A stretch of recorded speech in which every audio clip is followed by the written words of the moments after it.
dan selanjutnya diikuti juga di Indonesia. Gambaran detailnya seperti yang ada di slide ini adalah bagaimana komitmen global. Jadi isu perubahan iklim itu sudah jadi perhatian dan ternyata dimulai sejak tahun 1989.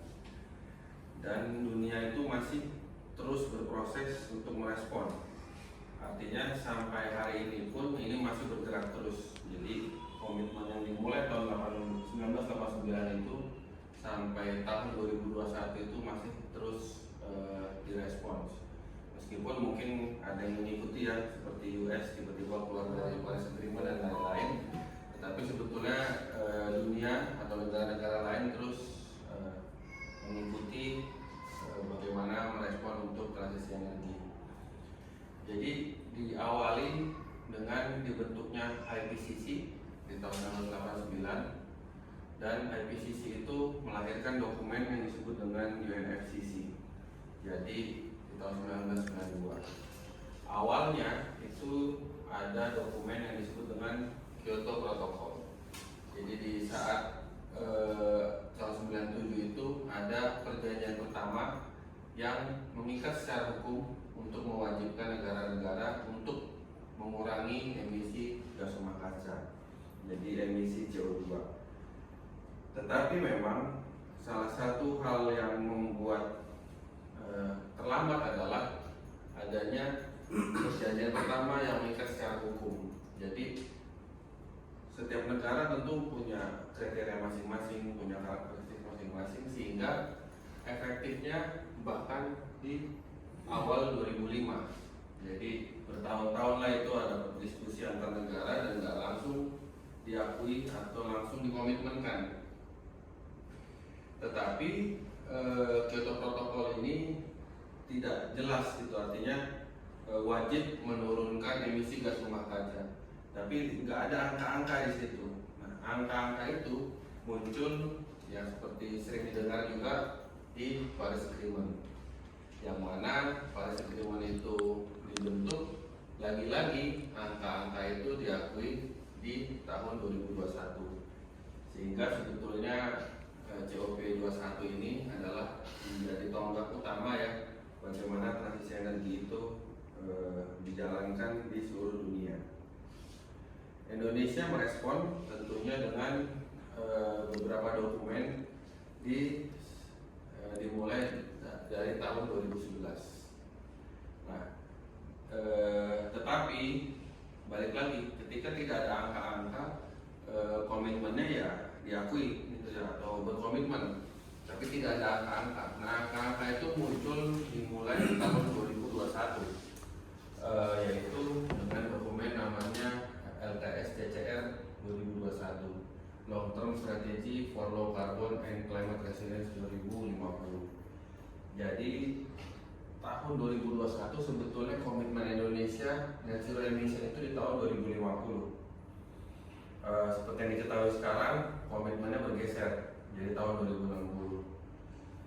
Dampaknya dengan net zero emission di tahun 2050 atau 2060, artinya kedepannya perkembangan sistem tenaga listrik itu diwajibkan untuk nol emisinya. Jadi bukan tidak beremisi tapi nol. Jadi ada kondisi-kondisi di mana misalnya menambah hutan dan lain-lain, sedemikian sehingga secara total di tahun 2060 atau dalam dokumen ini masih 2050 itu nol. Selanjutnya di tahun 2022 dan terakhir di tahun lalu 2025 diterbitkan yang namanya NDC, Nationally Determined Contribution. Lagi-lagi inilah baru angka-angka yang clear. Jadi di dua dokumen ini baru clear. Jadi ada 5 sektor, lalu setiap sektornya itu harus melakukan apa gitu. Nah, di dokumen-dokumen ini. Nah, nanti kita akan lebih detail bahas dokumen ini. Tapi sebelum itu saya harus update dulu kondisi terupdate tadi, yang mana komitmen Indonesia memang bergeser, dan bergesernya itu resmi dari pemerintah melalui dokumen RUKN SDM, di mana tadi dokumen dari Kementerian Lingkungan itu di 2050, di RUKN itu di 2060.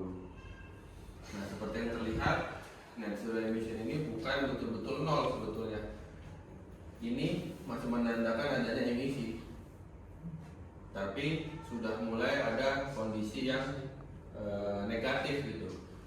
Nah, apa emisi negatif? Semisal kita punya pembangkit lalu dibangkitkan dengan biomas, itu secara perhitungan itu dianggap emisinya nol, meskipun secara teori kan ada emisi karena itu ada pembakaran, tapi karena yang dibakar adalah biomas, dia nol. Nah, setelah nol dia dipasangkan teknologi carbon capture, itulah kenapa dia bisa negatif. Itu dari sektor pembangkitan. Tentunya dari sektor lain lebih banyak lagi, ya tadi penanaman hutan dan lain-lain itu tentunya bisa mendorong supaya nol. Jadi definisinya seperti itu. Nah, kalau kita melihat lebih detail ya, angka-angka itu tadi saya sebutkan ada di dokumen NDC, ada di NDC yang menargetkan di tahun 2030 untuk reduksi emisi GHG, dan second NDC yang menargetkan di tahun 2035. Untuk dokumen NDC ya, National Determined Contribution, dia sudah menampilkan grafik atau tabel seperti ini. Jadi sektor sudah dibagi 5, energi, waste, IPPU, agriculture, dan forestry. Tentunya memang salah satu yang paling tinggi emisinya di sektor energi. Dan energi ini nanti juga saya akan jelaskan lebih detail, itu termasuk juga energi non listrik dan bahkan energi listrik non PLN. Jadi ini dokumen Republik Indonesia, jadi tidak semua angka ini dibebankan ke PLN. Satu informasi yang mungkin pernah sering didengar adalah bagaimana ada target untuk menurunkan reduksi emisi dengan berbagai skenario. Nah, skenario-nya ini sebetulnya ada 3. Jadi ada BAU, ada CM1, CM2. Nah, BAU itu business as usual, itu dianggap sampai ujung 2060 itu masih membangun PLTU. Itulah baseline-nya. Lalu ada CM1. CM1 itu dianggap unconditional, artinya tanpa bantuan apapun harusnya Indonesia bisa mencapai.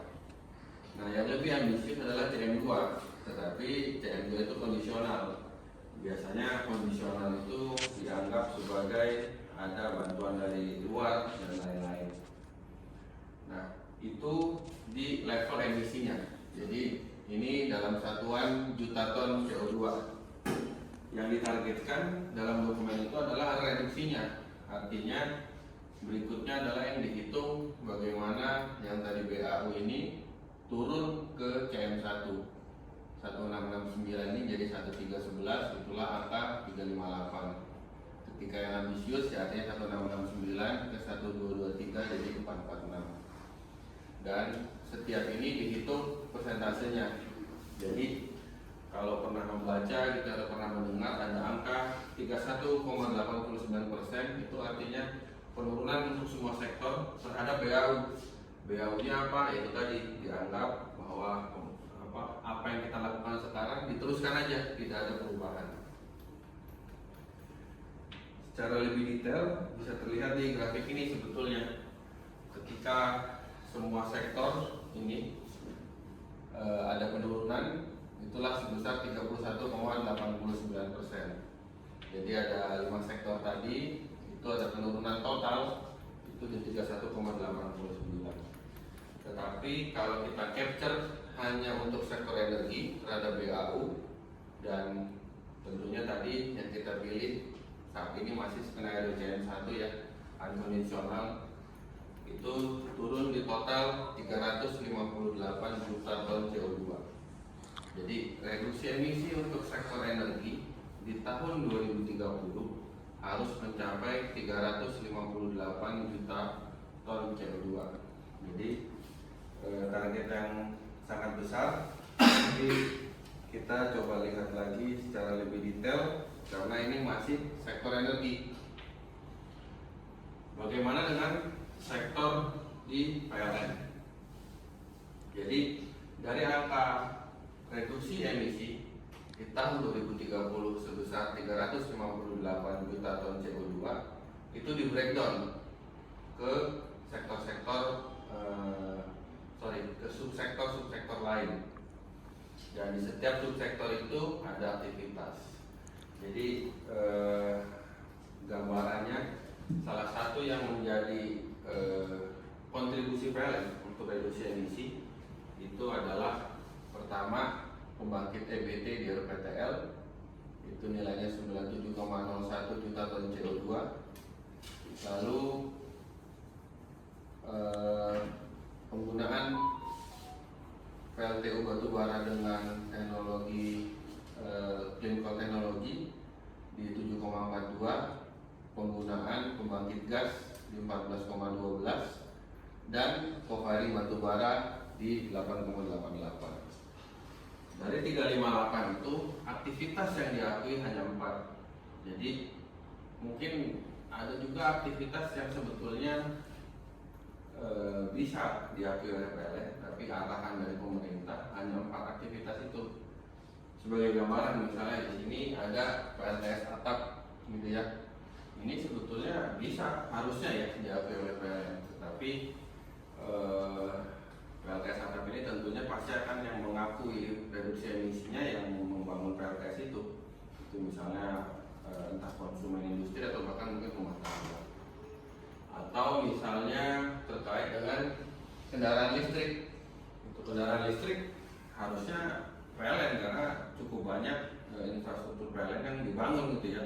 Tetapi mungkin nanti arahan dari pemerintah yang akan mengambil di sub misalnya, atau ya semoga bukan misalnya Pertamina gitu, cukup berat juga gitu kan. Jadi kondisi seperti itu, ada manajemen energi juga. Bagaimana kalau misalnya kita ada efisiensi, misalnya kalau di transmisi ada penurunan efisiensi gitu ya, peningkatan efisiensi sehingga ada penurunan losses, nah itu kan harusnya bisa diterapkan. Jadi dari gambaran itu sebetulnya dari 358 reduksi emisi untuk sektor energi di tahun 2030 itu untuk target reduksi emisi GRK untuk PLN di tahun 2030 itu hanya 127 juta ton CO2. Kita coba lihat pendefinisian terkait dokumen di emisi khusus untuk sektor energi. Sekarang ini unik, bagaimana kita memahami BAU-nya gitu ya, baseline-nya itu apa. Jadi di dokumen itu sudah dijelaskan. Jadi BAU-nya adalah tidak ada pembangunan EBT, tidak ada pembangunan clean coal technology. Jadi clean coal technology ini didefinisikan sebagai PLTU yang ultra superkritikal dan superkritikal. Jadi kalau subkritikal itu dianggap PLTU yang BAU gitu ya. Dan pembangunan pembangkit gas gitu.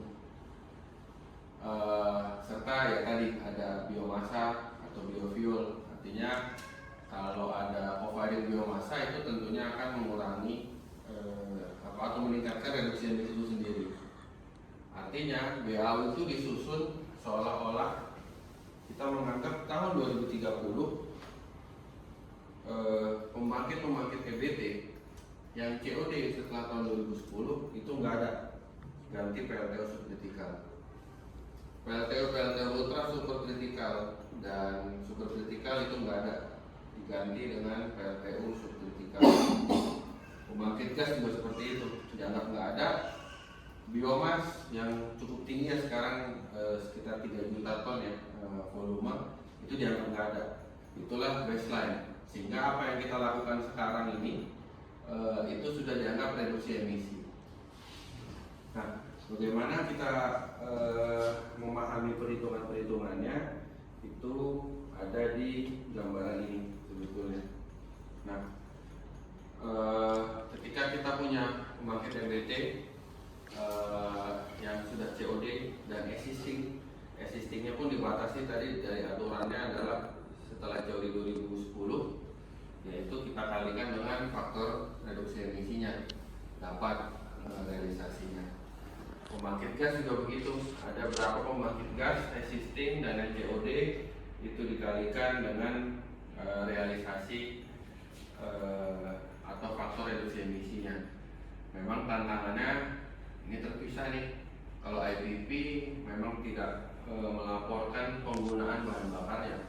Padahal sebetulnya yang penting adalah penggunaan bahan bakarnya. Jadi emisi itu kan sebetulnya penggunaan bahan bakarnya. Untuk MWH yang sama, tetapi misalnya batu baranya menggunakan batu bara yang loreng, itu emisi pasti lebih tinggi. Itu untuk gas. Co-firing jelas ada berapa sekarang PLTU co-firing itu dilakukan. Nah itu dianggap tidak dilakukan. Nah kalau dilakukan berarti ada penurunannya. Dan terakhir yang tadi pembangkit CCP, itu adalah target-target yang tercantum dalam ENDC. Nah, satu hal yang menjadi tantangan tahun lalu terbit lagi namanya dokumen Second Nationally Determined Contribution atau SNDC. Sama, sudah menghasilkan angka-angka, cuma angkanya jadi lebih ambisius. Terlihat dari skenario yang mereka cantumkan. Jadi skenario-nya diubah lagi. Tadi kan BAU, countermeasure 1, countermeasure 2 gitu ya. Ini skenario-nya jadi current policy skenario, lalu ada sesuai dengan Paris Agreement dengan asumsi low economic growth, dan yang sesuai Paris Agreement dan high economic growth. Nah, tantangan berikutnya SNDC itu jadinya menargetkan lagi volume emisinya, emisi GRK-nya, bukan lagi reduksi emisi. Seperti yang terlihat yang dicantumkan di 2030 dan di 2035, tentunya terakhir di 2060. Artinya sebetulnya second NDC ini menargetkan target baru di 2030, karena dokumen NDC tadi stop bagaimana di 2030. Nah, setelah dilakukan analisa, kita bisa tahu bahwa ada satu hal yang cukup memberatkan. Jadi ketika tadi saya cerita BAU bagaimana menjadi baseline gitu ya, lalu kita ambil yang CM1 gitu ya. Nah, di dokumen second NDC ini CM1 itu menjadi yang baseline, alias dia menyebutnya dengan CPOS, current policy skenario gitu. Artinya yang menjadi target kita, yang kita lakukan target selama ini itu malah jadi baseline. Artinya dua ini akan menjadi target dan ini menjadi sangat ambisius gitu ya. Tetapi memang kemungkinan besar di tahun 2030 itu masih menggunakan dokumen NDC. Tapi bisa dibayangkan di 2035 terbayanglah apa yang menjadi target kita awal itu malah menjadi baseline. Nah, untuk SNI sendiri itu belum ada breakdown untuk PLN, jadi kita belum bisa mendiskusikan. Secara pendefinisian di dokumen SNDC itu asumsi BAU-nya ini menjadi tantangan lagi, karena yang tadinya COD setelah 2010 atau COD di 2011 itu bergeser biasanya menjadi 2019. Jadi seolah-olah apa yang kita lakukan di tahun 2011 sampai dengan 2019 itu ya sudah sewajarnya gitu ya. Padahal ide awalnya adalah bagaimana kita memasukkan hal-hal yang sudah kita lakukan ini sebagai sesuatu yang pencapaian gitu, karena ya kita bisa akui lah di mana kegiatan-kegiatan yang terkait dengan transisi energi ini kan sesuatu yang mungkin tidak riskos gitu ya. Pasti memahami bahwa banyak pilihan lain yang lebih riskos, pembangunan yang lebih cepat dan lain-lain, tetapi terpaksa menjalankan program ini dan jadinya tidak diakui gitu. Dan dokumen ini pun sebetulnya bukan dokumen internasional, ini adalah dokumen negara gitu. Jadi pemerintah sendiri yang merasa bahwa tahun ini menjadi hal yang umum atau yang sudah wajib dilakukan. Nah, setelah kita memahami komitmen-komitmen itu, ini adalah gambarannya secara real angka supaya terbayang yang menjadi tantangan kita. Jadi yang hijau ini adalah yang menjadi target. Jadi tadi kalau ingat di 2030 breakdown per tahun. Nah, kalau melihat target ini tentunya pasti akan melihat ada kenaikan ya. Kenapa di 2025 tiba-tiba dia patah ini ya. Jadi pada saat penyusunan ini itu masih ada komitmen 23% EBT tahun 2025, sehingga ya jelas ini ada patah gitu. Dan yang mau saya sampaikan adalah Indonesia atau di hal ini diwakili oleh PLN itu sebetulnya tidak diam gitu ya. Bisa kita lihat nih dari tahun 2022 ini ya, ada gap ya, tapi kecil dan terus bertumbuh dari tahun 2022 sampai dengan tahun 2025 ini bertumbuh dan hampir 2 kali lipat gitu. Artinya tidak berdiam gitu, terus program-program aktivitas itu dilakukan. Tapi ketika target yang sangat ambisius inilah yang menyebabkan sulit untuk bisa mencapai. Jadi kurang lebih itu terkait dengan tantangan-tantangan. Mungkin sebelum kita lanjut ke solusi yang saya tawarkan dari pemodelan, kita coba buka diskusi. Mungkin kira-kira ini untuk diskusinya, mungkin ada tanggapan dari para mahasiswa terkait isu-isu yang mungkin tercantum. Silakan. Izin Pak Musa terkait ini mungkinnya EBT. Kita tahu sendiri memang di Indonesia tantangannya cukup banyak dan cukup besar. Mau tahu Pak, sebenarnya yang menjadi isu paling krusial untuk pengembangan EBT di Indonesia itu sebenarnya apa sih? Apakah pendanaan, mulai dari investasi seperti apa, atau justru regulasi, atau mungkin dari sisi kitanya juga PLN misalkan belum siap di sisi transmisi seperti ini? Gimana Pak? Baik. Menarik pertanyaannya, tetapi mungkin saya harus jawab per jenis kali ya, per jenis EBT. Jadi kalau kita bicara EBT misalnya PLTP, itu ada 2 hal yang sampai saat ini saya pikir menjadi isu utama. Yang pertama risiko kegagalan pengeboran ya. Artinya ketika dalam dokumen-dokumen dicantumkan PLTPA harus 30 MW, itu kan pasti dari hasil FS di atas gitu ya, di atas daratan gitu. Tetapi ketika misalnya ternyata nggak dapat sebesar itu, anggap hanya 15 MW, ini nggak bisa berjalan. Ya kalau dibilang PLN nggak mau bergerak, ya masuk akal. Bagaimana dalam dokumen diminta 30, delivernya 15, itu siapa yang mau tanda tangan gitu ya? Pasti sih lah, mungkin bukan di bidang PLTP tapi di bidang lain kan gitu. Tetapi ini faktanya memang seperti itu. Gak mungkin ada sebuah rencana PLTP itu langsung terpenuhi dengan sekali ngebor, itu gak mungkin. Hal keduanya terkait dengan resiko sebetulnya. Artinya ketika 30 dapatnya 15, atau bahkan ketika 30 dapatnya 0, itu kan udah dibor. Siapa yang mau bayarin gitu kan? PLN mau bayarin ya lagi-lagi nggak mungkin. Membayarkan sesuatu yang nggak bisa deliver nggak mungkin itu. Artinya harus ada pemerintah yang harus lebih paham mengenai ini. Nah, makanya mungkin kalau bertanya-tanya kenapa ada satu divisi khusus untuk panas bumi, karena memang unik sekali itu. Seperti itu. Kalau kita bicara PLTA, sepertinya sudah umum, isunya pasti isu-isu masalah sipil ya. Jadi tapi mungkin kedepannya yang jadi banyak masalah adalah isu-isu untuk penggusuran gitu ya. Karena ketika membuat sebuah waduk itu ada penggusuran. Lalu kalau PLTS jelas ini isunya lahan 1 hektar 1 MWP, bandingkan dengan PLTU batubara kelas 1000 MW itu 55 hektar. Jadi sudah pasti itu masalah. Kita kurang beruntungnya negara kita tidak seperti negara di Timur Tengah yang punya gurun ya, yang punya lahan yang tidak terpakai gitu ya.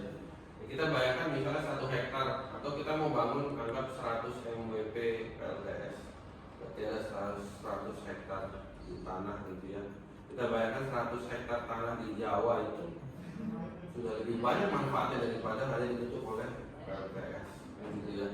Nah, itu yang menjadi tantangan, makanya akhirnya dialihkan cukup banyak ke waduk. Karena memang isunya itu nggak bisa kita pungkiri harga tanah di Jawa, dan mungkin kita nggak bilang harga tanah lah, benefit tanah di Jawa ini mungkin jauh lebih tinggi kalau dibangun kawasan industri kan dan lain-lain itu. Dan mungkin itu Jawa ya. Saya pikir di provinsi lain pun gitu ya, gitu karena ya kita negara berkembang, kita masih banyak yang harus dibangun gitu kan, infrastruktur, industri dan lain-lain. Dan itu satu ada kan 1 MWP hanya 1 hektar. Jadi kalau mau bangun 100 GWP ya bisa dihitung kira-kira gitu. Berikutnya mungkin PLTB ya. Jadi PLTB itu ini uniknya lah, kita merasa PLTB itu angin kencang dan lain-lain, tapi ternyata Indonesia itu tidak diberkati oleh angin yang baik gitu ya. Jadi angin yang baik itu di Eropa Utara itu lah. Jadi ketidakbaikan angin itu hubungannya tentunya nanti produksinya jadi kecil, tarifnya jadi relatif lebih besar. Karena kan turbinnya harganya sama, kita anggap sama di mana-mana gitu kan. Tapi kalau produksinya lebih sedikit ya tarifnya lebih tinggi. Jadi kira-kira mungkin gambarannya untuk pengembangan EBT atau tantangannya seperti itu. Mungkin silakan ada yang lain lagi mau diskusi. Silakan. Mungkin akhir-akhir ini kan banyak konflik geopolitik ya, mungkin kayak kemarin di Ukraina Rusia itu kan ketika perang supply gasnya terkendala gitu kan.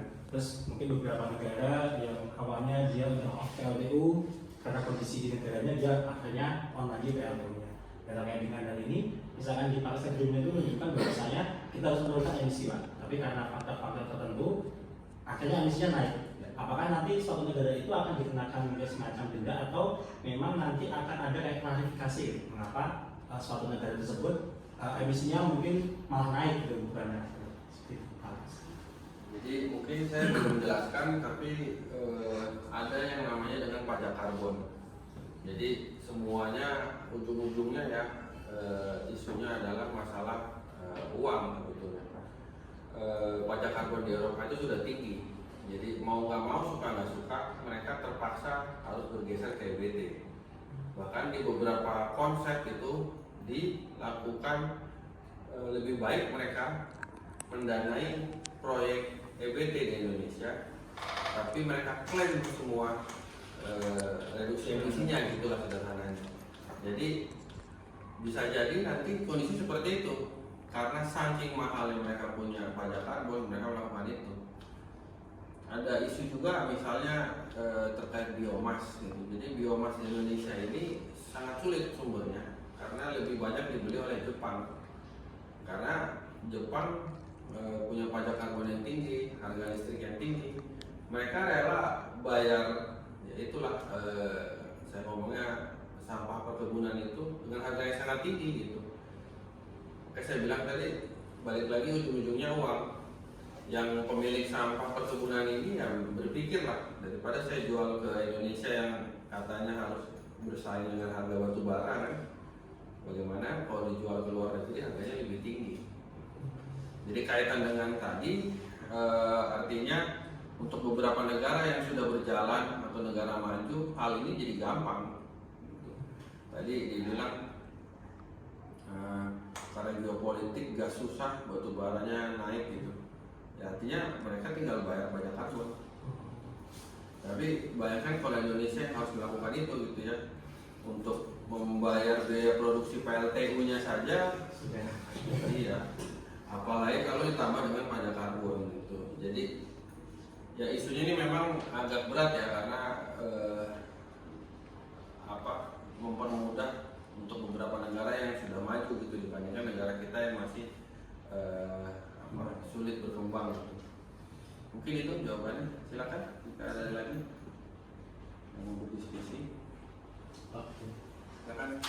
Dengan kondisi sekarang ini, apakah juga ada isu mempensiunkan PLTU gitu ya Pak?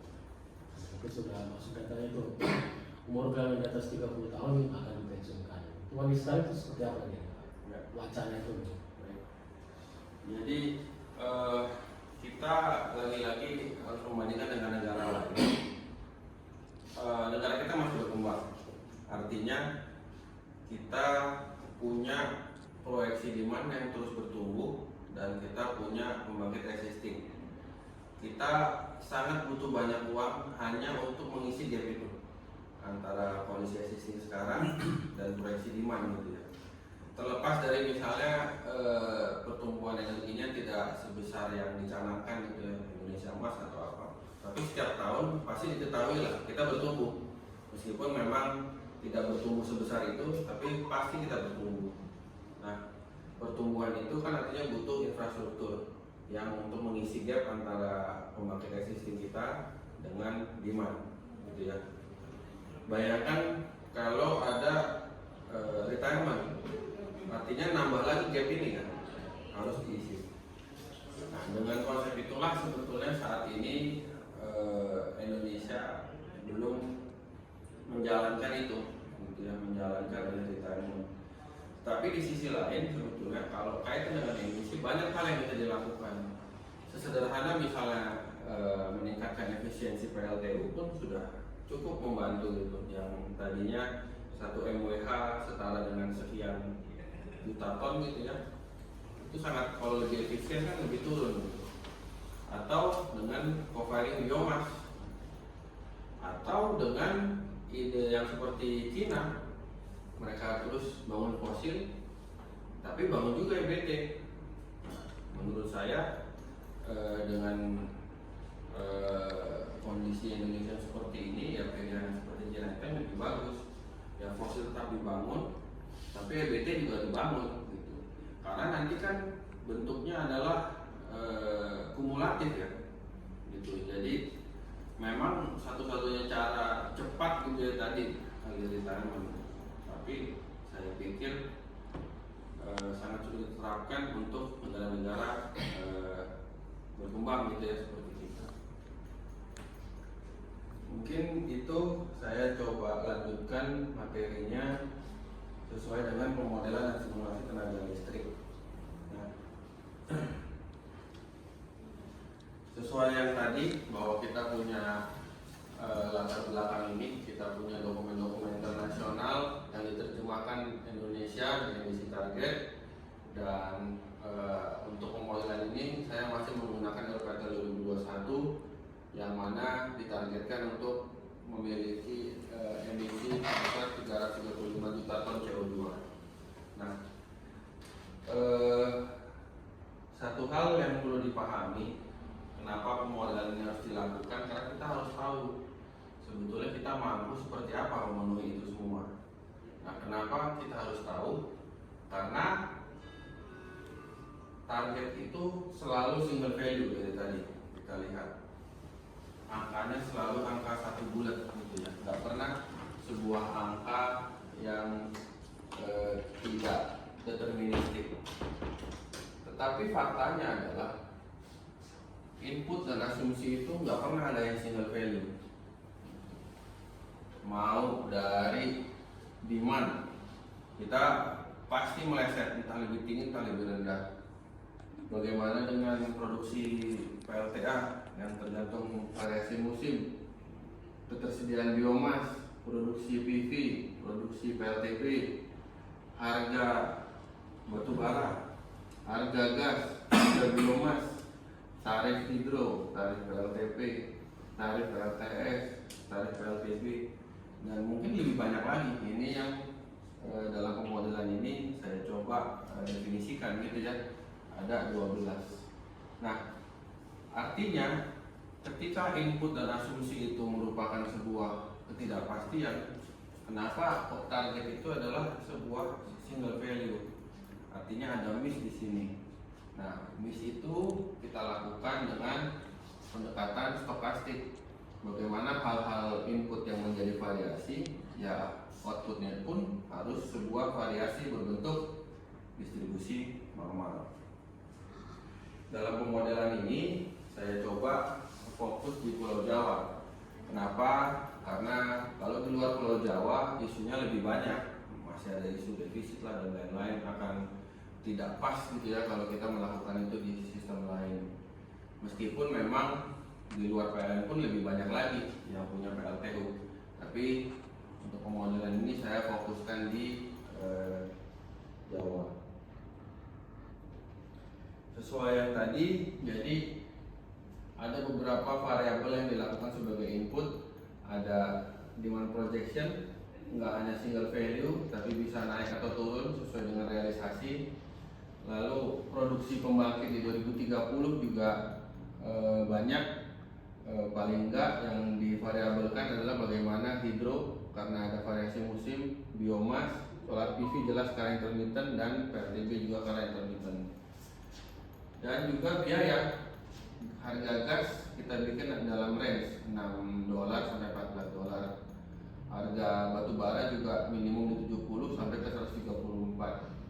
Harga biomas, tarif PLTP, tarif PLTA, tarif PLTS, tarif PLTB ini dibuat dalam range karena memang faktanya range, nggak ada misalnya 2030 proyeksi tarif berapa. Kalau disebut sebuah single value kan aneh, karena semua harga ini berubah. Kita belum tahu harga ini sampai betul-betul lelang. Paling biasanya yang dilakukan adalah harga tertinggi dan lain-lain, tapi itu pun nggak nyata karena bisa jadi makin kesini kan katanya makin murah gitu ya. Jadi semuanya dibuat range. Ketika kita melakukan pemodelan seperti ini, kita akan mendapatkan beberapa hal. Yang pertama ada bauran EBT yang berbentuk dengan range. Kalau kita kurangi dengan kepercayaan 95%, artinya sebetulnya range-nya itu dicantumkan 22% sampai dengan 24%. Jadi bukan sebuah single angka. Jadi tentunya ini tadi dari berbagai kondisi produksi pembangkit yang bisa berubah. Lalu juga terkait dengan emisi. Dari tadi kita lihat dokumen NDC segala macam itu single angka, sebetulnya harusnya dalam range. Bagaimana itu bisa satu single angka kalau produksinya pun di tahun 2030 kita tidak tahu bagaimana gitu ya. Apakah PLTA-nya akan berproduksi dengan baik, terlepas dari misalnya PLTA baru akan masuk atau enggak. PLTA existing akan beroperasi seperti tahun ini pun nggak ada yang bisa menjawab kan, dengan banyaknya isu El Nino dan lain-lain gitu kan. Jadi tentunya harus dalam range. Nah ini juga dalam range, yang mana sebelumnya single angka ya ini dalam range. Dan yang paling penting adalah BPP gitu. Jangan sampai juga ada single range, karena ya tergantung bagaimana pelelangan dan lain-lain, yang punya range dari 7 sen USD sampai dengan 8 sen USD. Nah, kesimpulan dari pemodelannya adalah bagaimana ketika kita kalau pakai sebuah angka deterministik berdasarkan RUPPL, baurannya 24,8% di tahun 2030. Tapi harusnya tercantum tuh ini sebuah range. Ini lebih clear. Lalu emisi GRK 335 ya harusnya dalam bentuk range gitu. Jadi jangan single angka, karena kita nggak ada yang tahu seperti apa. Begitu juga dengan BPP, nggak bisa kita bilang harga akan turun dan lain-lain itu. Ya kita lihat mungkin harga PLTS turun, tapi kalau ternyata harga batu bara dilepas, ya berubah juga ini. Jadi kira-kira itu bagaimana pemodelan dan simulasi itu bisa memberikan gambaran terhadap transisi energi yang sudah kita jalankan, dan mungkin masih banyak sekali variabel-variabel dan pemodelan lain yang mungkin bisa dilakukan gitu ya, misalnya terhadap variabel lain, terhadap sistem lain gitu ya. Tetapi paling enggak inilah gambarannya bagaimana pemodelan sistem tenaga listrik itu bisa dikaitkan dengan aspek transisi energi. Mungkin itu dari saya tutup kuliah siang ini. Terima kasih, selamat siang. Terima kasih.